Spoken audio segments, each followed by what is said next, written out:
नाज़रीन, हजर अस्वद अरबी ज़बान के दो अल्फाज का कॉम्बिनेशन है, दो अल्फाज मिलकर ये लफ्ज़ बना है। हजर अरबी में पत्थर को कहते हैं और अस्वद ये ब्लैक सियाह कलर को कहते हैं, और ये रंग के लिए नॉर्मली काले रंग के लिए बोला जाता है। हजर अस्वद वो सियाह पत्थर है जो काबा मुशर्रफा के जुनूब मशरकी दीवार में नस्ब है, और इस वक्त ये पत्थर 3 बड़े और मुख्तलिफ शिकलों के कई छोटे छोटे टुकड़ों पर मुश्तमिल है। जी हाँ, ये पीसेस के अंदर है, और ये टुकड़े अंदाजन 2.5 फीट के दायरे में जुड़े हुए हैं। 2.5 फीट का जो सर्कल है उसमें जुड़े हुए हैं, जिनके गिर्द चांदी का एक बहुत ही ब्यूटीफुल, बहुत खूबसूरत कवर बना हुआ है। मुसलमान हज या उम्रा करने जाते हैं तो वो काबा मुशर्रफा का जब तवाफ करते हैं तो ये सुन्नत है कि हजर अस्वद का इस्तेलाम किया जाए। बोसा मिल जाए तो क्या ही बात है, मगर बहुत रश होता है तो बाज बल्कि कसीर तादाद में हाजी उम्रा करने वाले दूर से ही उसको इशारा करके चूम लिया करते हैं, और खुश नसीब जब मौका मिलता है उसको बोसा देते हैं। और शायद दुनिया में कोई ऐसा पत्थर नहीं, बल्कि यकीनन दुनिया में कोई ऐसा पत्थर नहीं जिसको चूमने के बाद किसी शख्स को इतनी खुशी मिलती हो जो आज हजर अस्वद को उस शाकान रसूल जब चूमते हैं तो उनके दिलों में खुशी दाखिल होती है। ये पत्थर कहां से आया? इस पत्थर को हजरत आदम अलैहिस्सलाम जन्नत से साथ लाए थे, और बैतुल्लाह शरीफ की तामीर के वक्त एक गोशे में, एक साइड पर उसे फिक्स फरमाया था, नस्ब फरमाया था।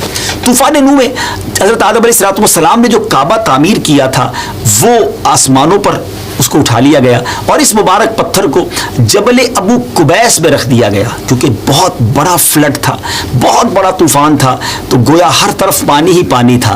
तो पहाड़ जबल अबू कुबैस कहाँ है? ये भी आज भी पहाड़ मौजूद है जो बिल्कुल हरम शरीफ के साथ ही है, और सफ़ा मरवा के साथ एक बहुत बड़ा पहाड़ है जहाँ बहुत बड़ा पैलेस भी उस पहाड़ के ऊपर बना हुआ है। वो पहाड़ आज भी आप देख सकते हैं। तो जबल अबू कुबैस पर रख दिया गया। जब हजरत इब्राहिम अलैहिस्सलाम और उनके साहबजादे हजरत इस्माइल अलैहिस्सलाम ने खाना काबा को वंस अगेन, एक बार जब दोबारा बिल्टअप किया, दोबारा तामीर किया, तो हजरत जिब्राइल अलैहिस्सलाम ने ये पत्थर लाकर दोबारा इन्हें दिया। हजरत इब्राहिम अलैहिस्सलाम ने अपने हाथों से इसको दीवार काबा में एक बार फिर फिक्स किया, एक बार फिर नस्ब किया। सुभान अल्लाह, इस पत्थर को गोया कितने अंबिया के हाथों को चूमने का शरफ भी हासिल हुआ। नाज़रीन, अब वो साल आया, यानी आप जरा गौर कीजिएगा, आज 2020 है, 2020 सने ईस्वी है, तो आज से almost more than 1400 years ago, 606 सने ईस्वी में जब हमारे आका अलैहिस्सलाम की उम्र मुबारक 35 ईयर्स की थी, एक बड़ा अजीब वाक़या हुआ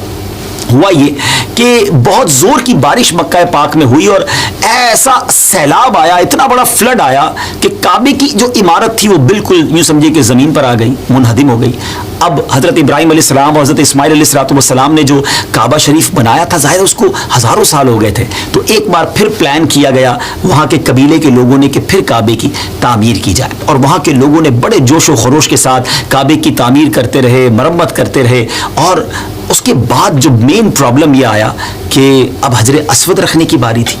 हर कबीला ये चाहता था कि हमारे हाथ से हजर अस्वद को फिक्स किया जाए। आपने अभी सुना ना कि जब भी हजर अस्वद को काबे की दीवार में लगाया गया तो वो अंबिया के हाथों से हुआ था। पहले हजरत आदम अलैहिस्सलाम के हाथों से, फिर हजरत इब्राहिम अलैहिस्सलाम के हाथों से। अब वो लीडर ऑफ दैट ट्राइब, उस इलाके के या उस कबीले के लोग चाहते थे कि हम अपने हाथों से हजर अस्वद को लगाएं, लेकिन अब आपस में बड़ी झगड़े वाली कैफियत हो गई। एवरीबडी वांट्स के हमारे हाथों से लगे।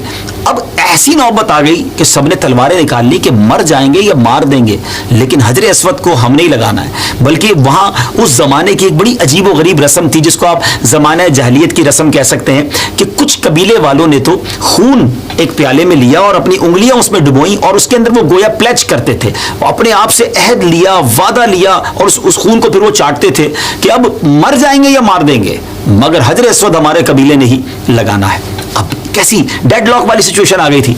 तो अब उस जमाने में एक समझदार शख्स था, और उसने कहा कि ऐसा करते हैं कि कल सुबह हरम पाक में जो सबसे पहले शख्सियत दाखिल हो उसी को ये मौका देंगे, और वो डिसीजन ले, वो फैसला करे कि इस झगड़े का फैसला क्या होगा और कौन हजर अस्वद लगाएगा। सबने डिसाइड कर लिया कि ठीक है।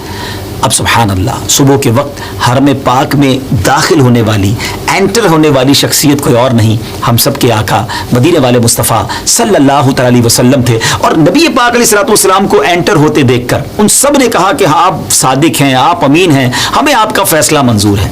آپ ذرا سوچئے کہ یہ کتنا بڑا ڈیسیشن تھا کہ کسی بھی ایک قبیلے کے لیے اگر ڈیسیشن ہوتا تو شاید باقی لوگ لڑنے مرنے پر تیار ہو جاتے، مگر کیا کمال کا فیصلہ میرے آقا علیہ الصلوۃ والسلام نے لیا، اور اللہ تبارک و تعالیٰ نے کیا عقل مبارک عطا فرمائی تھی، کیا ڈیسیشن پاور تھا۔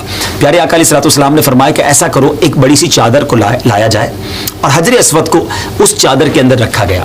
پھر اناؤنس کیا کہ ہر قبیلہ، ایوری ٹرائب اپنا ایک نومینی، اپنا ایک نمائندہ دے دے کہ جو حجر اسود کو فکس کرنے کے لیے آگے آ جائے۔ تو سب نے اپنے اپنے گویا سردار کو یا اپنے اپنے نمائندہ کو آگے کر دیا۔ اب پیارے آقا علیہ الصلوۃ والسلام نے فرمایا کہ سب اس چادر کا ایک ایک کونا پکڑ لیں۔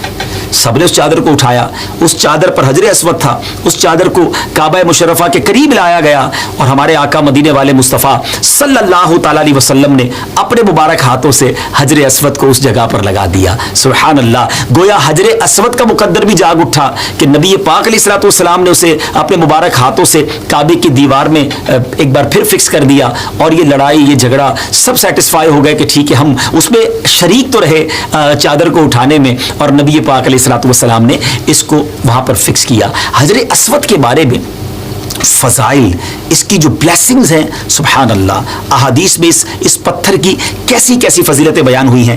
ایک دو حدیثیں آپ کو سنا دیتا ہوں، اب پھر چلتے ہیں قیامت کی اس ایسی نشانی کی طرف جو ہو چکی ہے۔ نبی پاک علیہ الصلوۃ والسلام نے فرمایا حجر اسود اور مقام ابراہیم جنت کے یاقوتوں میں سے یاقوت ہیں۔ سبحان اللہ، اللہ تعالیٰ نے ان کے نور اور روشنی کو ختم کر دیا ہے۔